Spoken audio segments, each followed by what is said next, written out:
Situation at present ಅಲ್ಲಿ ಹೇಗಿದೆ ಅನ್ನೋದನ್ನ ನೋಡೋಣ. ಸರೆಂಡರ್ ಕಾರ್ಡ್ ಅನ್ನ ತಗೊಂಡಿದ್ದೀನಿ. ಸರೆಂಡರ್ ಟು ಪ್ರಯರ್ ಅಂತ ಕೊಡ್ತಾ ಇದ್ದಾರೆ. ನೀವು ಪ್ರಯರಿನ ಕಡೆಗೆ ಹೆಚ್ಚು ಗಮನವನ್ನ ಕೊಡಿ, ಸ್ವಲ್ಪ ದೇವರ ಕಡೆಗೂ ಹೆಚ್ಚು ಗಮನವನ್ನ ಕೊಡ್ಬೇಕಾಗತ್ತೆ.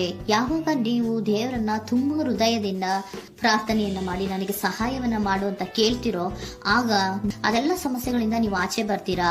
ಮಾಡೋದ್ರಿಂದ, ದೇವರನ್ನ ನೀವು ಧ್ಯಾನ ಮಾಡೋದ್ರಿಂದ ನಿಮ್ಗೆ ಏನ್ ಸಿಗುತ್ತೆ, ಯಾವುದೇ ರೀತಿಯ ಗೊಂದಲಗಳಿಗೆ ಅಥವಾ ಯಾವುದೇ ರೀತಿಯ ಸಮಸ್ಯೆಗಳು ನಿಮ್ಮಲ್ಲಿ ಇದ್ರೂ ನಿಮ್ಮ ಲವ್ ಲೈಫಿನ ವಿಚಾರವಾಗಿ ನಿಮ್ಗೆ ಆನ್ಸರ್ಗಳು ಸಿಗುತ್ತೆ, ಮತ್ತೆ ಸಪೋರ್ಟ್ ಕೂಡ ನಿಮ್ಗೆ ದೇವ್ರ ಕಡೆಯಿಂದ ಸಿಗುತ್ತೆ ಅನ್ನುವಂತಹದ್ದು ನಿಮ್ಗೆ ಹೇಳ್ತಾ ಇದ್ದಾರೆ. ಅಟ್ ಪ್ರೆಸೆಂಟ್ ಅಲ್ಲಿ ಲವ್ ಸಿಚುಯೇಷನ್ ನಿಮ್ಗೆ ಬಾಟಮ್ ಆಫ್ ದ ಟಕ್ ಬಂದಿರುವಂತಹದ್ದು ರೆಫ್ಯೂಸಿಂಗ್ ಆಫರ್. ಯಾವುದೋ ಕೆಲವೊಂದು ನಿಮ್ಮ ಲವ್ ಲೈಫಿನ ವಿಚಾರವಾಗಿ ಆಫರ್ಗಳನ್ನ ರೆಫ್ಯೂಸ್ ಮಾಡ್ತಾ ಇರುವಂತಹದ್ದು ಅಥವಾ ಮಿಸ್ಡ್ ಆಪರ್ಚುನಿಟಿ ಅನ್ನುವಂತಹದ್ದು ರೆಪ್ರೆಸೆಂಟ್ ಆಗ್ತದೆ. ಯಾಕೋ ನೀವು ಮಿಸ್ ಮಾಡ್ಕೋತಾ ಇದ್ದೀರಾ ಕೆಲವೊಂದು ಆಫರ್ಸ್ ಗಳನ್ನ ಅನ್ನುವಂಥದ್ದು ರೆಪ್ರೆಸೆಂಟ್ ಆಗ್ತಾ ಇದೆ. ಏನೋ ಒಂದು ರೀತಿಯ ಧ್ಯಾನ ಮಾಡ್ತಾ ಇರುವಂತದ್ದು, ಚಿಂತೆಯನ್ನ ಮಾಡ್ತಾ ಇರುವಂತದ್ದು ರೆಪ್ರೆಸೆಂಟ್ ಆಗ್ತದೆ. ಪಾಸ್ಟಿನಲ್ಲಿ ನಿಮ್ಮ ಲವ್ ಲೈಫಿನ ವಿಚಾರವಾಗಿ ಒಂದು ನ್ಯೂ ಐಡಿಯಾ ಇತ್ತು, ಏನೋ ಒಂದು ರೀತಿಯ ಹೊಸ ಐಡಿಯಾಗಳನ್ನ ಮಾಡ್ಕೊಂಡಿದ್ರಿ. ಲವ್ ಲೈಫಿನ ವಿಚಾರವಾಗಿ ನಿಮ್ಮ ಆಪರ್ಚುನಿಟಿ ಕೂಡ ಚೆನ್ನಾಗಿಯೇ ಇತ್ತು. ಆದ್ರೆ ನಿಮ್ಮ ಲವ್ ಲೈಫಿನ ವಿಚಾರದಲ್ಲಿ ಕಿಂಗ್ ಆಫ್ ಸೋರ್ಟ್ಸ್, ನೀವೇನನ್ನ ನಿಮ್ಮ ಲವ್ ಲೈಫಿನ ವಿಚಾರವಾಗಿ ಏನನ್ನ ಎಕ್ಸ್ಪೆಕ್ಟ್ ಮಾಡಿದೀರಾ ಪಾಸ್ಟಿನಲ್ಲಿ ಅಂದ್ರೆ ಲವ್ ಲೈಫಿನಲ್ಲಿ ಒಂದು ಕ್ಲಿಯರ್ ಇರಬೇಕು, ಕ್ಲಾರಿಟಿ ಇರಬೇಕು. ಮತ್ತೆ ಯಾವುದೇ ವಿಚಾರ ಕೂಡ ನಿಮ್ಮ ಲವ್ ಲೈಫಿನ ವಿಚಾರದಲ್ಲಿ ಮುಚ್ಚುಮರೆ ಅನ್ನೋದು ಇರಬಾರ್ದು. ಸ್ಪಷ್ಟವಾಗಿರ್ಬೇಕು, ಸ್ಪಷ್ಟವಾಗಿ ಹೇಳ್ಬೇಕು. ಏನ್ ಹೇಳ್ಬೇಕೋ ಅದು ಸ್ಪಷ್ಟವಾಗಿ ಹೇಳ್ಬೇಕು ಅನ್ನುವಂತಹದ್ದು ಎಕ್ಸ್ಪೆಕ್ಟ್ ಮಾಡುವಂತಹದ್ದು ಪ್ರೀತಿಯ ವಿಚಾರದಲ್ಲಿ. ಮತ್ತೆ ಕ್ಲಿಯರ್ ಆಗಿರ್ಬೇಕು. ಏನು ಅಂದ್ರೆ ನಿಮ್ಮ ಲವ್ ಲೈಫಿನಲ್ಲಿ ಒಂದು ಸ್ಟ್ರಾಂಗ್ ಆಗಿರ್ಬೇಕು, ಸ್ಟ್ರಾಂಗ್ ಬಾಂಡೇಜ್ ಇರಬೇಕು. ಮತ್ತೆ ಯಾವುದೇ ರೀತಿಯ ಚೈಲ್ಡಿಶ್ ಬಿಹೇವಿಯರ್ ಅನ್ನ ಮಾಡಬಾರ್ದು ಅನ್ನೋದು ಪಾಸ್ಟಿನಲ್ಲಿ ನೀವು ಎಕ್ಸ್ಪೆಕ್ಟ್ ಮಾಡಿರೋಂಥದ್ದು ರೆಪ್ರೆಸೆಂಟ್ ಆಗ್ತಾ ಇದೆ. ನೀವು ಅದೆಲ್ಲ ಎಕ್ಸ್ಪೆಕ್ಟ್ ಮಾಡಿದಾಗ ಯಾವಾಗ ನಿಮ್ಗೆ ಅದು ಸರಿ ಹೋಗಲ್ಲ ಅನಿಸ್ತೋ ಆಗ ನೀವು ಪ್ರೀತಿಯಿಂದ ಮುಂದೆ ಬಂದಿರುವಂತಹದ್ದು ಬಿಟ್ಟು ಮುಂದೆ ಬಂದಿರುವಂತಹದ್ದು ರೆಪ್ರೆಸೆಂಟ್ ಆಗ್ತದೆ. ಮೋಸ್ಟ್ ಪ್ರಾಬಬಲಿ ನಿಮ್ಮ ಕೆಲವೊಬ್ಬರಿಗೆ ಈಗ ಆಲ್ರೆಡಿ ಕೆಲವೊಂದು ರೀತಿಯ ಬ್ರೇಕಪ್ ಗಳು ಆಗಿರಬಹುದು, ಕಮ್ಯುನಿಕೇಶನ್ ಇಲ್ಲದೆ ಇರುವಂತಹದ್ದು ರೆಪ್ರೆಸೆಂಟ್ ಆಗ್ತಾ ಇದೆ. ಮೋಸ್ಟ್ ಪ್ರಾಬಬಲಿ ನೀವು ಇವಾಗ ಇಬ್ರು ಕೂಡ ನೀವು ಮಾತಾಡದೆ ಇರುವಂತಹದ್ದು ರೆಪ್ರೆಸೆಂಟ್ ಆಗ್ತಾ ಇದೆ. ಸೊ ಯಾವುದೇ ರೀತಿಯ ಕಾಂಟ್ಯಾಕ್ಟ್ ಅಲ್ಲಿ ಇಲ್ಲದೆ ಇರುವಂತಹದ್ದು ರೆಪ್ರೆಸೆಂಟ್ ಆಗ್ತಾ ಇದೆ. ನೋಡಿ, ಮುಂದೆ ಬರ್ತಾ ಇರುವಂತಹದ್ದು ರೆಪ್ರೆಸೆಂಟ್ ಆಗ್ತಾ ಇದೆ. ಯಾಕೋ ತುಂಬಾ ಬೇಜಾರಲ್ಲಿ ಇರುವಂತಹದ್ದು. ಪಾಸ್ಟಿನಲ್ಲಿ ಕೂಡ ನೀವು ಲವ್ ಲೈಫಿನ ವಿಚಾರವಾಗಿ ಕೆಲವೊಬ್ರು ಬೇಜಾರಲ್ಲಿ ಇರುವಂತಹದ್ದು ರೆಪ್ರೆಸೆಂಟ್ ಆಗ್ತಾ ಇದೆ. ಯಾಕೋ ಕ್ಲಾರಿಟಿ ಇಲ್ಲ, ಕ್ಲಿಯರ್ ಆಗಿರ್ಬೇಕು, ಸ್ಪಷ್ಟವಾಗಿರ್ಬೇಕು. ಏನ್ ಮಾತಾಡಿದ್ರು ಅದರಲ್ಲಿ ಯಾವುದೇ ರೀತಿಯ ಮುಚ್ಚುಮರೆ ಇರಬಾರ್ದು ಅನ್ನೋದು ನೀವು ಎಕ್ಸ್ಪೆಕ್ಟ್ ಮಾಡುವಂತಹದ್ದು. ಪಾಸ್ಟಿನಲ್ಲಿ ಕೂಡ ನಿಮ್ಗೆ ಸ್ವಲ್ಪ ಬೇಜಾರುಗಳಾಗಿರುವಂತಹದ್ದು ರೆಪ್ರೆಸೆಂಟ್ ಆಗ್ತಾ ಇದೆ.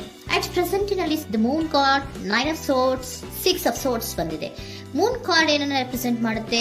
ಇಲ್ಯೂಷನ್ ಅನ್ನ ರೆಪ್ರೆಸೆಂಟ್ ಮಾಡುತ್ತೆ, ಕೆಲವೊಂದು ರೀತಿಯ ಭ್ರಮೆಗಳನ್ನ ರೆಪ್ರೆಸೆಂಟ್ ಮಾಡುತ್ತೆ, ಆತಂಕಗಳನ್ನ ರೆಪ್ರೆಸೆಂಟ್ ಮಾಡುತ್ತೆ. ಮತ್ತೆ ನಿಮ್ಮ ಲವ್ ಲೈಫಿನ ವಿಚಾರದಲ್ಲಿ ಯಾವುದೇ ರೀತಿಯ ಸ್ಥಿರವಾಗಿ ಇಲ್ಲ, ಯಾವುದು ಕರೆಕ್ಟ್ ಆಗಿ ಇಲ್ಲದೆ ಇರುವಂತಹದ್ದು ನಿಮ್ಗೆ ರೆಪ್ರೆಸೆಂಟ್ ಆಗ್ತಾ ಇದೆ. ನೆಕ್ಸ್ಟ್ ಕಾರ್ಡ್ ಏನ್ ಬಂದಿದೆ? ಸೆಕೆಂಡ್ ಕಾರ್ಡ್ 9 ಆಫ್ ಸೋರ್ಟ್ಸ್ ಬಂದಿದೆ. ಇದರಲ್ಲೂ ಕೂಡ ನಿಮ್ಗೆ ಆತಂಕ ಇತ್ತು, ಇದರಲ್ಲೂ ಕೂಡ ಆತಂಕ ಇದೆ, ಭಯ ಇದೆ, ಕರೆಕ್ಟ್ ಆಗಿ ನೀವು ನಿದ್ರೆ ಮಾಡ್ತಾ ಇಲ್ಲ, ಯೋಚನೆ ಮಾಡ್ತಾ ಇರುವಂತಹದ್ದು ಈ ಎರಡೂ ಕಾರ್ಡ್ಗಳಲ್ಲೂ ರೆಪ್ರೆಸೆಂಟ್ ಆಗ್ತದೆ. ಇದರಲ್ಲೂ ಆತಂಕಗಳಿದೆ, ಇದರಲ್ಲೂ ಆತಂಕ. ಅಟ್ ಪ್ರೆಸೆಂಟಿನಲ್ಲಿ ಕೆಲವೊಂದು ರೀತಿಯ ವಿಚಾರಗಳಲ್ಲಿ ಭಯವನ್ನ ಪಡ್ತಾ ಇರುವಂತಹದ್ದು ರೆಪ್ರೆಸೆಂಟ್ ಆಗ್ತಾ ಇದೆ. 6 ಆಫ್ ಸೋರ್ಟ್ಸ್ ಕೂಡ ಏನಾಗ್ತಾ ಇದೆ? ಮೂವಿಂಗ್ ಆನ್, ಮುಂದೆ ಹೋಗ್ತಾ ಇರುವಂತಹದ್ದು, ಬೇಜಾರಿಂದ ನೀವು ಮುಂದೆ ಹೋಗ್ತಾ ಇರುವಂತಹದ್ದು ರೆಪ್ರೆಸೆಂಟ್ ಆಗ್ತದೆ. ಅಟ್ ಪ್ರೆಸೆಂಟಿನಲ್ಲಿ ಯಾವುದೇ ರೀತಿಯ ಸಮಾಧಾನದಿಂದ ಇದ್ದಿರುವಂತಹದ್ದು ಈ ರೀಡಿಂಗ್ ಗಳಲ್ಲಿ ಕಾಣಿಸ್ತಾ ಇಲ್ಲ. ಓಕೆನಾ? Take it resonate. ನಿಮ್ಗೆ ರೆಸೋನೇಟ್ ಆದ್ರೆ ಮಾತ್ರ ತಗೊಳ್ಳಿ. ನೆಕ್ಸ್ಟ್ ಕಾರ್ಡ್ ಇಮಿಡಿಯೇಟ್ ಫ್ಯೂಚರ್ ನ ಬಗ್ಗೆ ನೋಡೋದಾದ್ರೆ ನೈಟ್ ಆಫ್ ಸೋರ್ಟ್ಸ್ ಬಂದಿದೆ. ಅಂದ್ರೆ ಈ ಕೆಲವು ಬೇಜಾರುಗಳಿಂದ ಏನ್ ಈ ಮೂವ್ ಆನ್ ಆಗ್ತಾ ಇದ್ದೀರಲ್ವಾ, ಕೆಲವೊಂದು ವಿಚಾರಗಳನ್ನ ಕ್ವಿಕ್ ಥಿಂಕಿಂಗ್ ಅನ್ನ ಮಾಡಿ ನೀವು ಮುಂದೆ ಬರುವಂತಹದ್ದು, ಕೆಲವೊಂದು ಆಕ್ಷನ್ಸ್ ಗಳನ್ನ ತಗೊಳ್ಳುವಂತಹದ್ದು ರೆಪ್ರೆಸೆಂಟ್ ಆಗ್ತಾ ಇದೆ. ನಿಮ್ಮ ಲವ್ ಲೈಫಿನ ವಿಚಾರವಾಗಿ ಕ್ವಿಕ್ ಥಿಂಕಿಂಗ್ ಅನ್ನ ಮಾಡಿ ಏನ್ ಮಾಡ್ಬೇಕು, ಹೇಗ್ ಮಾಡ್ಬೇಕು ಅಂತ ಕ್ವಿಕ್ ಥಿಂಕ್ ಅನ್ನ ಮಾಡಿ ನೀವು ಮುಂದೆ ಬರುವಂತಹದ್ದು, ಮತ್ತೆ ಕೆಲವೊಂದು ರೀತಿಯ ಆಕ್ಷನ್ ಗಳನ್ನ ತಗೋತಾ ಇರುವಂತಹದ್ದು ರೆಪ್ರೆಸೆಂಟ್ ಆಗ್ತಾ ಇದೆ.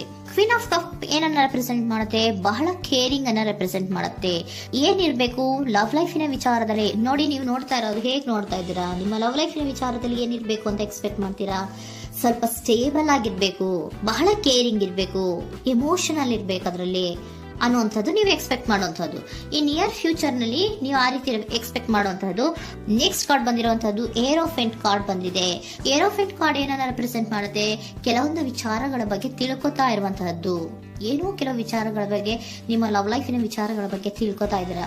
ಏನಾಗಿದೆ, ಹೇಗಾಗಿದೆ, ಸ್ವಲ್ಪ ಆಕ್ಷನ್ಸ್ ಅನ್ನ ತಗೋಬೇಕು ಅಂದ್ರೆ ನಾನು ಸ್ವಲ್ಪ ಕೇರ್ ಅನ್ನ ಮಾಡಬೇಕು, ಸ್ಟೇಬಲ್ ಆಗಿರ್ಬೇಕು ಅಂದ್ರೆ ಸ್ವಲ್ಪ ನಾನು ಕೇರ್ ಅನ್ನ ಮಾಡಬೇಕು, ಆಕ್ಷನ್ ಅನ್ನ ತಗೋಬೇಕು ಅನ್ನೋಂತಹ ನಿರ್ಧಾರಗಳನ್ನ ನೀವು ಮಾಡ್ತಾ ಇರುವಂತದ್ದು ರೆಪ್ರೆಸೆಂಟ್ ಆಗ್ತಾ ಇದೆ.